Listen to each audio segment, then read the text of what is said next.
अपनी माता कृतिकाओं के साथ खेल विनोद में व्यस्त है। माताएं आनंदित हैं, किंतु नारद वहां आकर उन्हें बताते हैं कि शिवपुत्र कार्तिकेय से वियोग की घड़ी आ पहुंची है। सभी उदास हो जाती है। मार्ग में नंदी शिवगण के साथ नारद से नक्षत्र लोक का मार्ग ज्ञात कर वहां पहुंचते और कृतिकाओं को समझाकर कार्तिकेय को कैलाश पर ले आते हैं। शिव पार्वती कार्तिकेय को देखकर प्रसन्न होते हैं।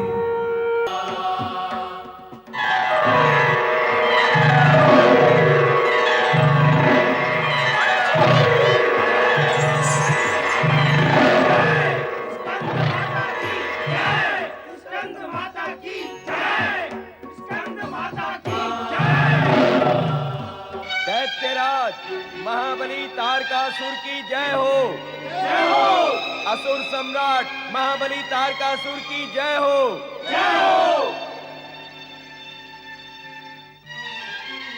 सेनापति प्रलंबासुर, तुम स्वयं तो लंबासुर हो ही, फिर तुम्हारा मुख लंबा क्यों हो गया? क्षमा करें महाबली, दुर्भाग्य हम सबके सिर पर मंडरा रहा है। लगता है अब तो धरती पर सभी के लंबा होने का समय आ गया है। सेनापति, तुम हमारे सेनापति होकर शत्रु की भाषा बोल रहे हो। शत्रु की भाषा मैं क्यों बोलने लगा महाबली, स्वयं शत्रु ही बोलेगा। आप यहाँ बैठकर जय जयकार सुनकर प्रसन्न हो रहे हैं और मैं स्वयं अपनी आंखों से देखकर आ रहा हूँ। वहां कैलाश पर शिवपुत्र प्रकट हो चुका है। नहीं, शिवपुत्र के हाथों तुम्हारा संहार होगा। शिवपुत्र तुम्हारा वध करेगा। शिवपुत्र तुम्हारा अस्तित्व मिटा देगा।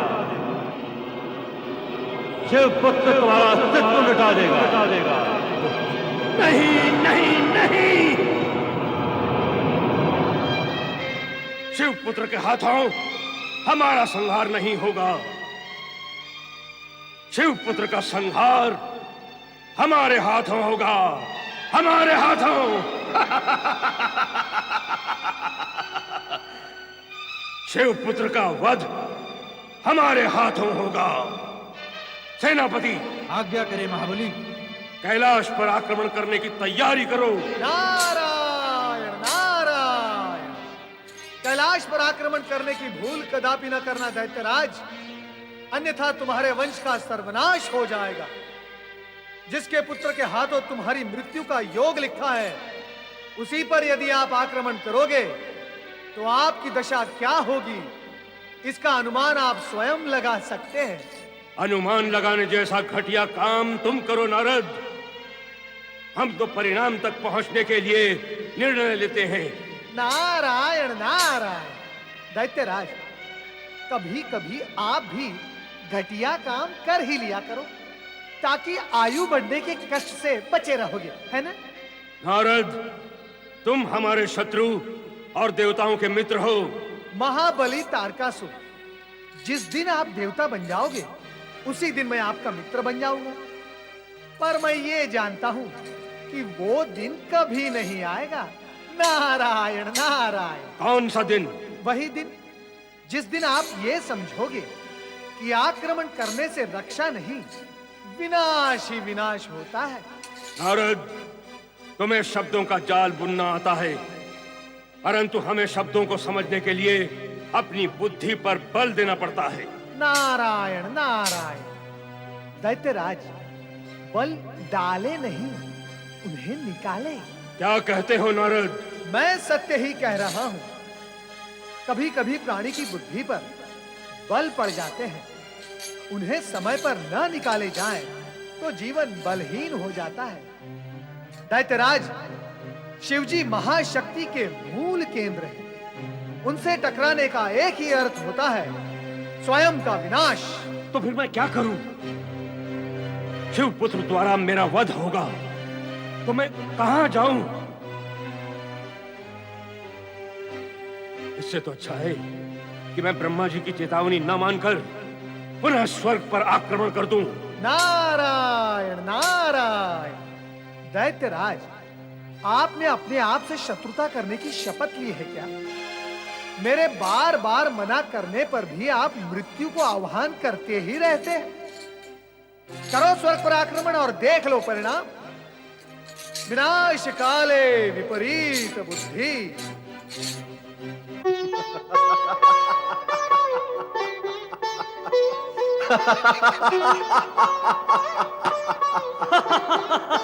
तारकासुर के अब सब तारे डूब जाएंगे। तारकासुर का अंत समय अब समीप आ गया है। हाँ, नंदी कुमार कार्तिकेय को लेकर कैलाश लौट आए हैं। माता पार्वती ने कुमार कार्तिकेय को स्कंद माता का रूप भी दिखा दिया है। अब तारकासुर का वध निश्चित है और हमारी चिंताओं का भी अंत वही समझो। तो अब तारकासुर से सदा सदा के लिए हमें मुक्ति मिल जाएगी। हाँ, तत्पश्चात हमें स्वर्ग लोक से भागकर इधर उधर भटकना नहीं पड़ेगा। नारायण नारायण नारायण, श्रीमन नारायण नारायण नारायण। पधारें देवर्षि, आपका स्वागत है। कहिए, क्या समाचार हैं अन्य लोगों के? नारायण नारायण। देवराज इंद्र, आप अन्य लोगों की चिंता करना छोड़ दें और केवल अपने ये इंद्रासन और स्वर्गलोक की चिंता करें तो उचित होगा। इंद्रासन, स्वर्गलोक।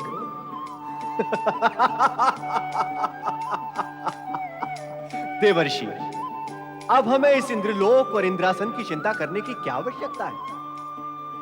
कुमार कार्तिकेय कैलाश आ चुके हैं। तारकासुर की कुछ सांसें शेष बची हैं, शीघ्र ही वो भी समाप्त हो जाएंगी।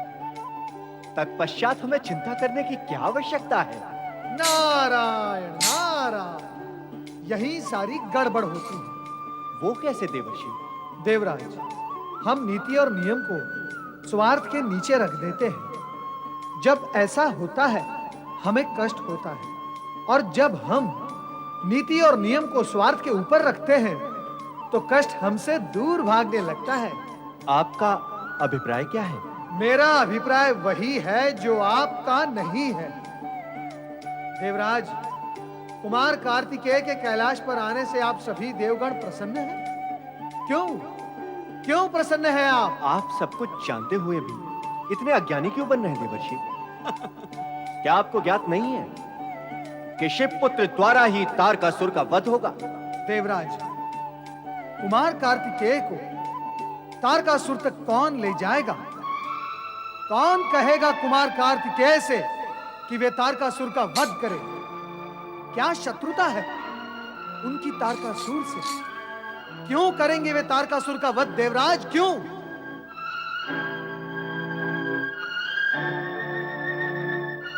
तो आप ही बताइए, अब हम क्या करें? नारायण नारायण, अब आप ही बताए देवगुरु कि देवराज को क्या करना होगा। नहीं देवऋषि, गूढ़ रहस्य व गूढ़ सत्य तो आप ही जानते हैं। बताएं देवर्षि, क्या करना होगा हमें? आपको भगवान शिव के सम्मुख जाकर कुमार कार्तिकेय से प्रार्थना करनी होगी कि वे आपके देव सेना के सेनापति बने। देवऋषि ने सही मार्गदर्शन दिया है। देवराज को कैलाश जाकर नियम व नीति का पालन करना होगा। मैं श्री हरि विष्णु को लेकर कैलाश जाऊंगा। समय कम है और कार्य अधिक एवं विकट, इसीलिए अधिक समय व्यतीत करना उचित नहीं होगा, अन्यथा तारकासुर की शक्ति बढ़ती ही जाएगी और फिर जो भावी को स्वीकार होगा वही होगा। नारायण नारायण। देवर्षि, मैं आपका संकेत समझ गया। मैं यथाशीघ्र श्री हरि विष्णु के पास पहुंच रहा हूं।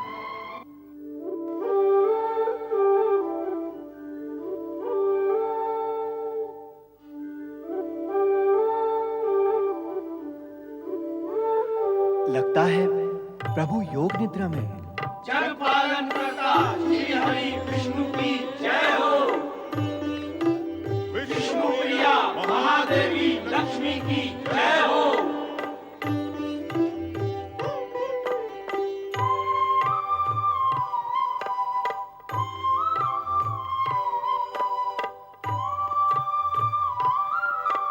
देवराजेंद्र, आप देवगण और गुरु बृहस्पति के साथ पधारे हैं। लगता है किसी विशेष प्रयोजन से आना हुआ है। आप सर्वज्ञ हैं प्रभु। तारकासुर मर्यादा की सीमाएं तो पहले ही तोड़ चुका था, अब वो दंडता की सीमाएं भी तोड़ रहा है। भगवान शिव के स्थल कैलाश तक पर आक्रमण करने का विचार करने लगा है। अब तो ब्रह्मदेव की चेतावनी की अवहेलना कर वह पुनः स्वर्ग पर आक्रमण करने की तैयारियां कर रहा है। वो त्रिलोक विजयी होना चाहता है प्रभु, इसका कोई उपाय करें।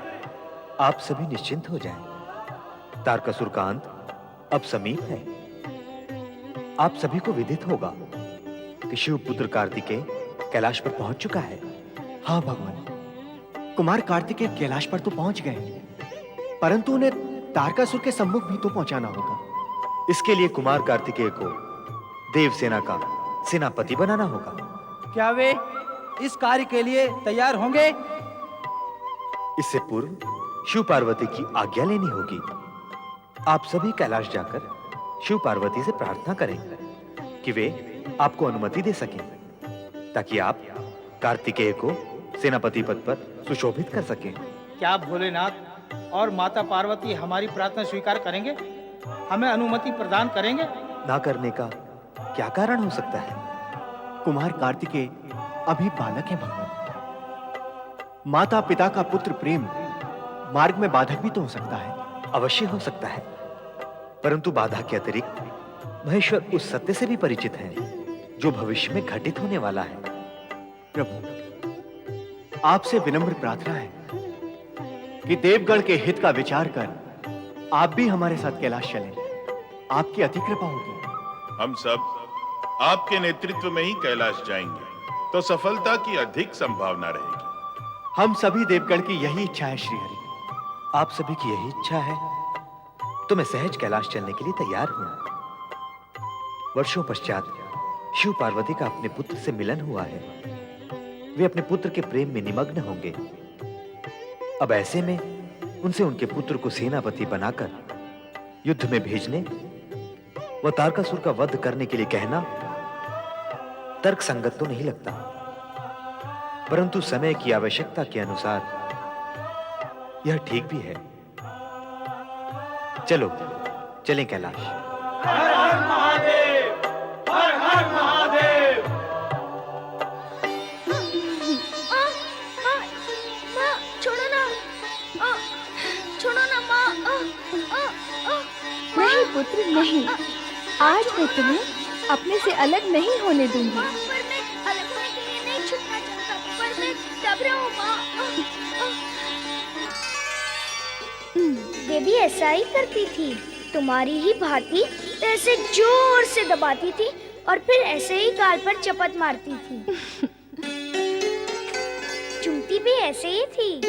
अच्छा अच्छा, मैं समझ गई। तुम अपनी कृतिकाओं माताओं की चर्चा कर रहे हो।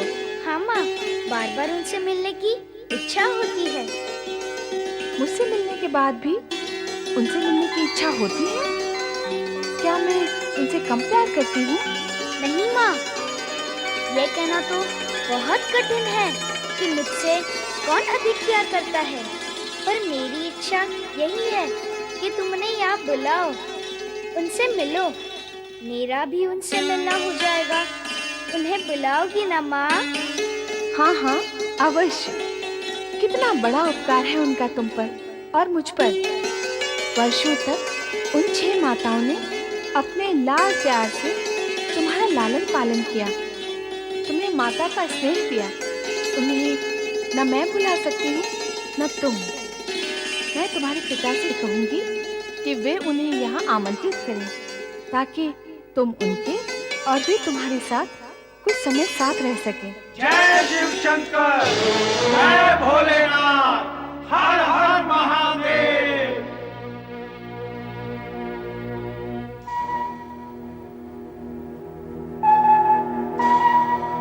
हम शिव पुत्र कुमार कार्तिकेय के दर्शन के लिए यहाँ उपस्थित हुए हैं। मेरे दर्शन? मेरे दर्शन कौन करना चाहता है? जय शिव शंकर। भगवान, हम कुमार कार्तिकेय के दर्शन की अभिलाषा लेकर आए हैं। माँ, क्या मैं दर्शनीय हूँ? कौन है? इन्हें क्या आवश्यकता है मेरे दर्शन की? लगता है देवगण आए हैं। कहते सुनते तो ऐसे है कि सभी प्राणी देवताओं के दर्शन करते हैं। अब यदि देवताओं मेरे दर्शन करने आए हैं तो चलो मैं भी उनकी इच्छा पूरी कर देता हूँ। आओ माँ। ब्रह्मदेव, श्री हरि विष्णु, देवगण, गुरु बृहस्पति, आप सभी का कैलाश पर स्वागत है। आप सब यहाँ कुमार कार्तिकेय के दर्शन करने आए हैं अथवा उसे आशीर्वाद देना? वो तो आपके आशीर्वाद का पात्र है। ये तो आप कर ही चुके हैं महेश्वर। आपका आशीर्वाद प्राप्त होने के पश्चात कुछ भी शेष नहीं रह जाता। शब्दों का सत्य यह है भोलेनाथ कि हम देव सेनापति के दर्शन करने आए। देवसेना का सेनापति? देवादिदेव, आपके आश्चर्य पर हमें आश्चर्य हो रहा है। आप तो ऐसे कह रहे हैं जैसे समय का सत्य जानते ही ना हो। समय का सत्य? हाँ भोलेश्वर, तारकासुर का वध शिवपुत्र के हाथों ही होगा। तारकासुर की उदंडता सारी सीमाओं का उल्लंघन कर चुकी है और कुमार कार्तिकेय अर्थात शिवपुत्र भी प्रकट हो चुके हैं। उनके हाथों तारकासुर के वध का समय निकट आ चुका है। हाँ, उसने ब्रह्मदेव के दिए वरदान का दुरुपयोग कर उनके वरदान और अपने तप दोनों का प्रभाव समाप्त कर दिया। फिर तो उसका अंत निश्चित है। यही अनुरोध लेकर देवगण हमारे पास आए थे कि आप कुमार कार्तिकेय को देवसेना का सेनापति बनाए जाने की अनुमति प्रदान करें ताकि उनके हाथों तारकासुर का वध हो सके। देवी पार्वती, आप देवगण के आने से प्रसन्न नहीं है क्या? कैसे हो सकते हो? मुझसे मेरा पुत्र हरण करने आए हैं देवगण। नहीं नहीं देवी पार्वती, आपको भ्रम हुआ है। भ्रम? कैसा भ्रम? मैंने स्वयं सुना है कि आप अभी अभी कुमार कार्तिकेय को देवसेना का सेनाधिपति बनाकर तारकासुर का वध करने के लिए देवेश्वर से कह रहे थे। देवी, मैंने जो अभी अभी कहा और जो आपने सुना वो मेरा अथवा देवगण का निर्णय नहीं है, विधि का निर्णय है। भावी भी यही है। कुमार कार्तिकेय के जन्म के पूर्व ही यह निश्चित हो चुका था कि तारकासुर का वध कुमार के हाथों ही होगा। इस सत्य को यूं भी कहा जा सकता है देवी कि कुमार कार्तिकेय का जन्म तारकासुर का संहार करने के लिए ही हुआ है। आप देव श्रेष्ठ होकर ये कैसी अनोखी बात कर रहे हैं? कहाँ ये बालक और कहाँ वो महायोद्धा इस सुकोमल कुमार और उस महाभयंकर तारकासुर की शक्ति के अंतर को नहीं समझ पा रहे हैं क्या? देवी, अंतर आपको समझना है। कहाँ वो अत्याचारी, अधर्म, पापी, न्याय और नीति का शत्रु तारकासुर और कहाँ देवादिदेव, परम देव, सत्यम, शिवम, सुंदरम के शिवपुत्र कुमार कार्तिकेय।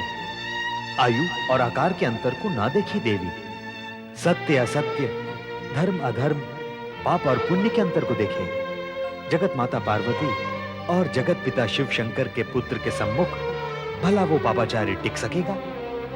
कदापि नहीं देवी, कदापि नहीं। ये सारे तर्क आपके अपने संतोष के लिए हैं, पर मेरा मन नहीं मानता। मैं अपने पुत्र को युद्ध में जाने की आज्ञा कदापि नहीं दूंगी। धैर्य धारण करो देवी, हमें श्री हरि विष्णु के अनुरोध पर विचार तो करना ही होगा।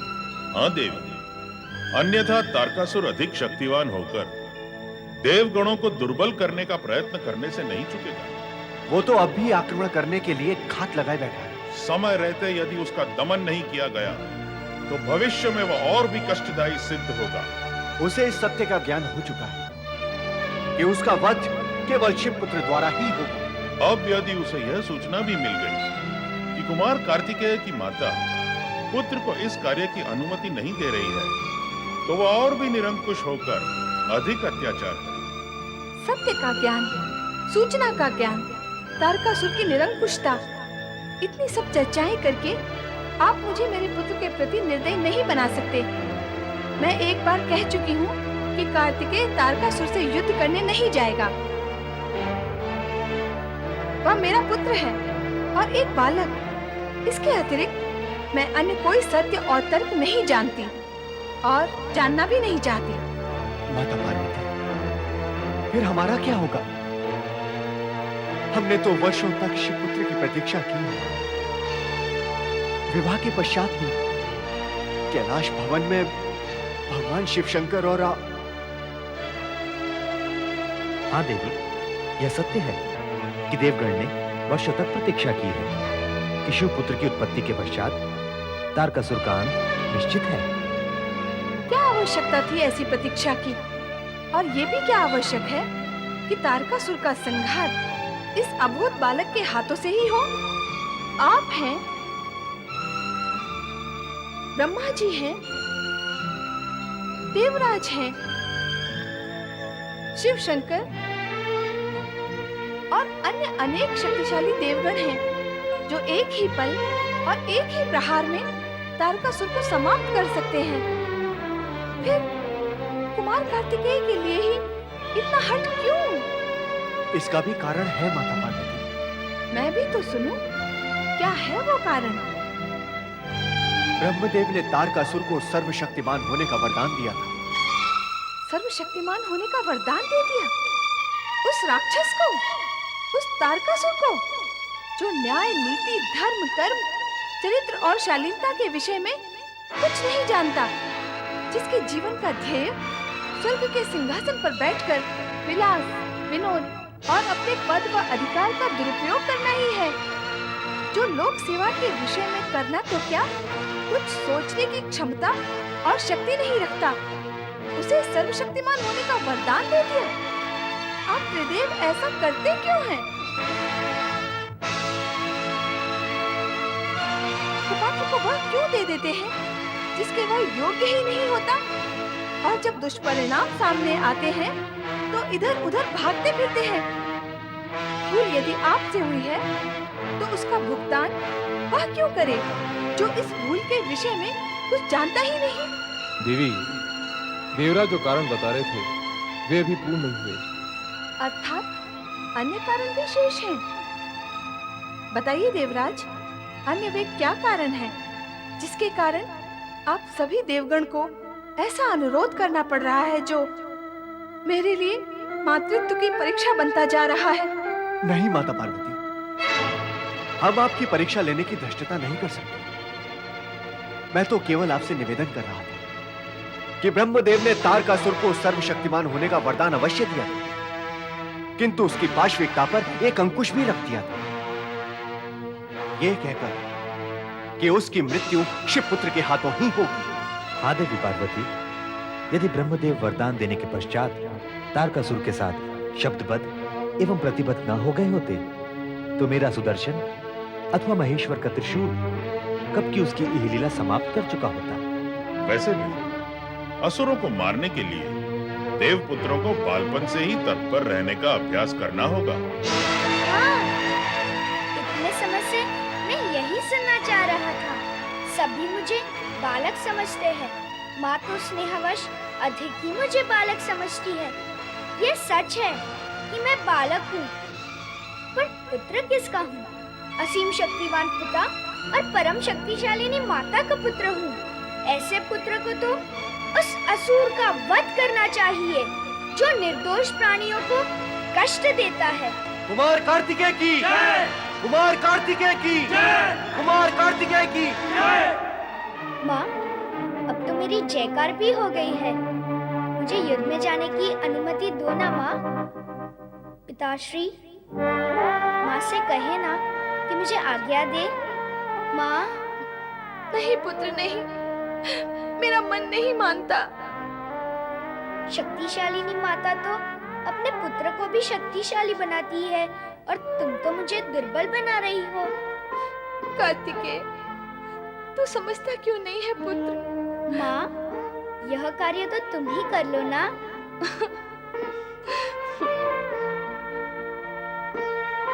तुम्हारी इस मुस्कान का अर्थ हाँ है ना माँ? चतुराई दिखा रहा है माँ को? नहीं, वीरता दिखाना चाहता हूँ। असुरों का संहार करके माँ को दिखाना चाहता हूँ कि पिताश्री और माँ का आशीर्वाद पुत्र को कितना शक्तिशाली बना देता है। जिस पुत्र के सिर पर शिव शक्ति का वरद हस्त है, उसे कौन परास्त कर सकता है माँ? पर कार्तिकेय, मुझे अवसर दो माँ, फिर अनुमति और अंत में आशीर्वाद दो माँ। चाहो तो तीनों में से केवल एक दो, शेष दो तो स्वयं सब मिल जाएंगे। इतना बोलना कैसे आ गया तुझे? क्या नहीं आएगा? ज्ञानी, ध्यानी, दिव्यानी माता पिता का पुत्र हूँ मैं। माँ, मैंने अपने माता पिता का नाम गर्व से उन्नत करने का निश्चय कर लिया है, और वह मैं देवगण के हित में कुछ करके ही कर सकूंगा। अब विलंब ना करो माँ। बहुत कठिन काम है मेरे लिए पुत्र। सारे जगत की कठिनाइयाँ को दूर करने वाले पिता का पुत्र हूँ मैं। फिर मेरे लिए कठिन क्या है? शिव पुत्र हूँ तो आधा शिव ही हूँ। असुर तो शिव का नाम नहीं झेल सकते, शिव पुत्र को कैसे झेलेंगे? चिंता ना करो माँ, मैं हंसते हुए जाऊंगा और खेलते हुए लौट आऊंगा।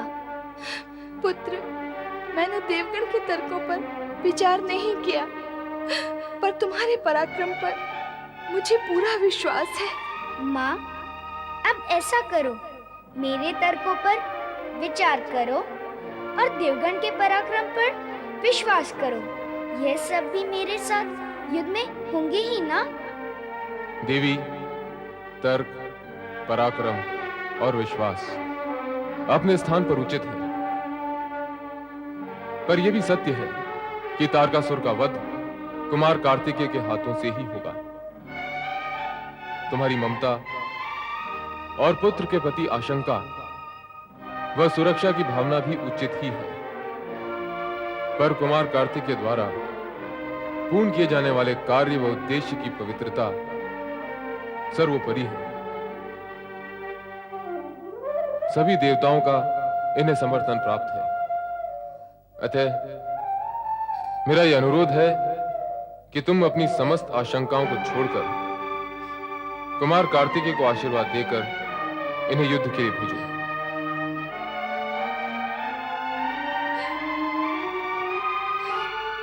जगत के कल्याण के लिए पिताश्री का अनुरोध मानकर मुझे आज्ञा दो ना माँ।